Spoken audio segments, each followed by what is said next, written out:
La verdad es que, señor Gutiérrez, comparto con usted esta inconformidad y este malestar, porque antes de la muerte de este extranjero, Sí, murieron 14 personas. claro. Entonces, Pero eran nacionales. por eso, el esquema es 14-1, ¿no? Mm. 14 mexicanos contra un extranjero para que el gobierno tome decisiones. Lo cierto es que yo creo que aquí se nos están evidenciando problemas muy claros que debemos de tomar nota. Uno es el problema estrictamente del proceso de toma de decisiones del gobierno que sale. Creo que no hay que abordar mucho, es el estilo personal de gobernador de Vicente Fox. Vicente Fox ni ve ni oye la crítica, no fue, esa fue la parte que le llevó a Vicente Fox los cuestionamientos de que Vicente Fox no era un demócrata. Ujú. Porque un demócrata no es un señor que llega por la vía democrática, un demócrata es un señor que tiene actitudes democráticas. Y Sí. Vicente Fox no fue receptivo a la crítica que en cualquier democracia mueve opiniones, mueve Ujú. formas de gobierno, orienta revisiones críticas de un Ujú. gobierno. Pues lo vimos claramente con el proceso del desafuero, lo vimos en varias decisiones del gobierno en donde todo mundo le decía al presidente se está equivocando y tarda 150 días en tomar una decisión. La necesidad de tomar decisiones más enérgicas en Oaxaca era Ujú. algo que venía manejándose desde hace mucho tiempo. Reivindico un poco la posición de Castañeda que le decía de que el estilo personal de Fox será no decidir. Yo Ujú. recuerdo la semana pasada leí a casi todos los opinadores, a los analistas políticos, a la gente vinculada con ambos Ujú. equipos de trabajo. Tuve oportunidad de platicar con mucha gente que me decían no va a decidir, no va a hacer nada, este asunto se le va a quedar a Calderón.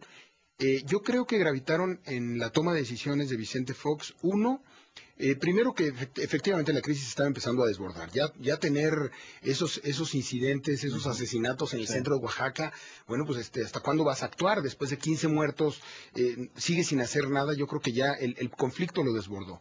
Segundo, yo creo que sí hubo una presión clara del equipo de Calderón. Creo que el equipo de Calderón ejerció algún tipo de presión. No tengo elementos duros para decirlo más que las Pero declaraciones se públicas. sospecha, se Las sospecha. declaraciones públicas Ujú. insistiendo en la necesidad de que Fox Claro. actuara. Ujú. Incluso es claro que existían los escenarios, de ellos sí puedo dar cuenta, existían los escenarios de que quizá en esto decidiera Calderón y ejecutara a Fox. Ujú. Quizás estamos ante la primera decisión que el equipo de Calderón insinúa o sugiere o Ujú. recomienda, Ujú. que fue en el caso de Oaxaca. De un Oaxaca es un síntoma de Claro, otros síntomas, no es claro. solo Oaxaca. Entonces ahora el problema ya está mucho más complicado para la próxima administración. Claro. Salidas concretas, específicas, para modificar política exterior, por ejemplo, para modificar cómo vendernos con Estados Unidos. No estoy cambiando el tema de la mesa hacia asuntos internacionales, pero Sí. todo es un cóctel, ¿no? Bueno, eh, como usted lo dice certeramente, el problema de Oaxaca es síntoma de un mar mayor a nivel nacional. Ujú.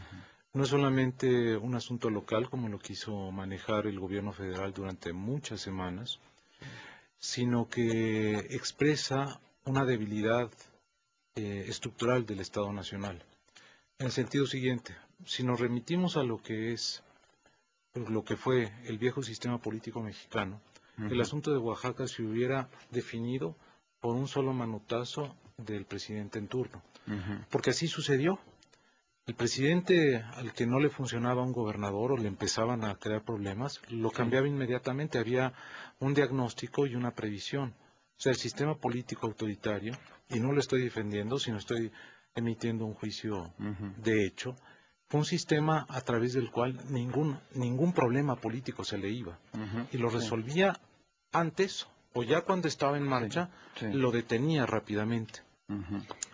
Ahora, ¿qué ha sucedido? El Estado Nacional ya no es capaz de detener la difuminación o la extensión de la violencia y la falta de control sobre los gobernadores. De tal manera que los gobernadores se han convertido en caciques, en señores feudales. No es solamente el caso de Oaxaca, donde hay una arbitrariedad originaria Ujú. del gobernador en turno, sino también en muchos otros estados Bueno, de en la las República. travesuras del anterior, ¿no? De José Murat, que Que puso bueno. que puso a Ulises Ruiz, Ujú. ¿no? Entonces, hay un síntoma de un mal mayor en Oaxaca, que es esto, que es los cacicazgos que se recrudecen, y una sociedad que ya no está dispuesto a aceptarlo. ¿Qué Yo estructura? diría que también Felipe Calderón tiene un problema grave con la historia. ¿Cuál? El siguiente. Pongo en la mesa la siguiente consideración. Uno de los libros fundamentales del análisis político en nuestro país fue el de Frank Brandenburg, que se llama The Making of Modern Mexico, o sea, la construcción del México moderno. Sí. Y él dijo que la estabilidad política en México había sido lograda con enorme sabiduría por los gobernantes y por los políticos mexicanos, merced a que establecieron una especie de ley del péndulo.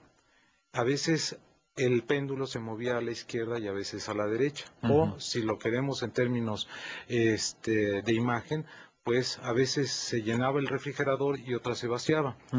Rápidamente. Lázaro Cárdenas, izquierda, 34-40. Manuel Ávila Camacho, derecha, 40-46. Miguel Alemán, 46-52, derecha también. Luego vino el mencionado Adolfo Ruiz Cortines, 52-58, al centro. Un hombre con un criterio de estadista estupendo, no justamente ponderado. Luego viene Adolfo López Mateos, 58-64, que dice, voy a gobernar al país desde la izquierda dentro de la Constitución. Entonces, ahí va el péndulo. Luego viene Gustavo Díaz Ordaz, 64-70, derecha.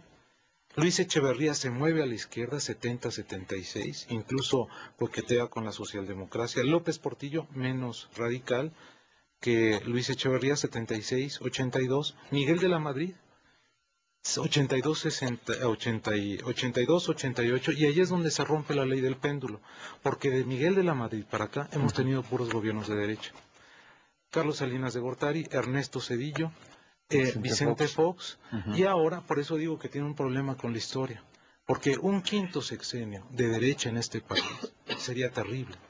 Tiene que gobernar con el PAN, pero atendiendo problemas de asuntos sociales y de reconstitución del Estado, no de reformar el Estado, sino de reconstituir el Estado para ponerse por encima de los grandes intereses particulares que van desde el narcotráfico, la corrupción, los caciques, el comercio subterráneo, etcétera, etcétera. Dos temas. Uno, gobernar para asuntos sociales que han sido marginados por el modelo neoliberal y reconstituir el Estado. ¿Por qué? Porque tiene también un problema. Él viene de la derecha y la derecha tiene una enorme vocación, una, dijéramos, ansia de poder, pero aborrecen al Estado. Y la mentalidad del equipo de Calderón y él mismo es la del Estado mínimo, la del Estado que gobierne lo menos posible, las privatizaciones, etcétera. Indiscutiblemente que los problemas de Calderón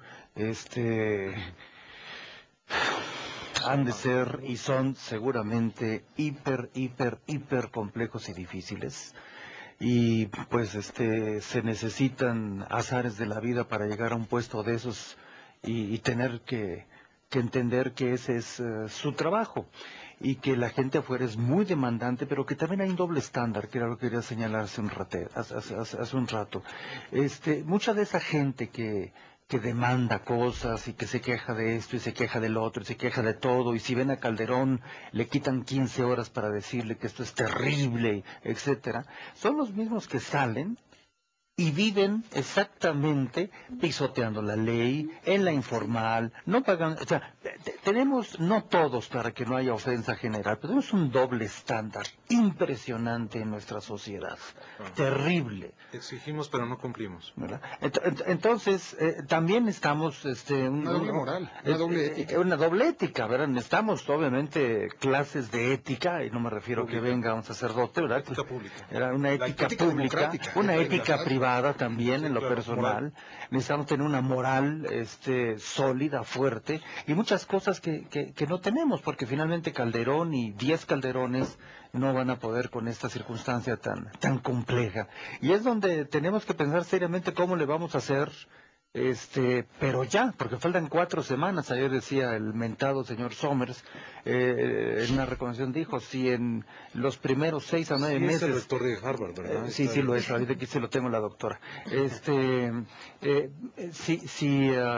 Calderón no reacciona. no toma medidas drásticas entre los primeros 6 a 9 meses, se le acabó. Agradecemos al doctor José Fernández Santillán, que es el director del Centro de Investigación en Humanidades del Instituto Tecnológico de Estudios Superiores de Monterrey, el ITAM, el campus de aquí en la Ciudad de México. Gracias. El TEC de Monterrey. El TEC de Monterrey, perdón. Las prisas de la salida. TEC de Monterrey está con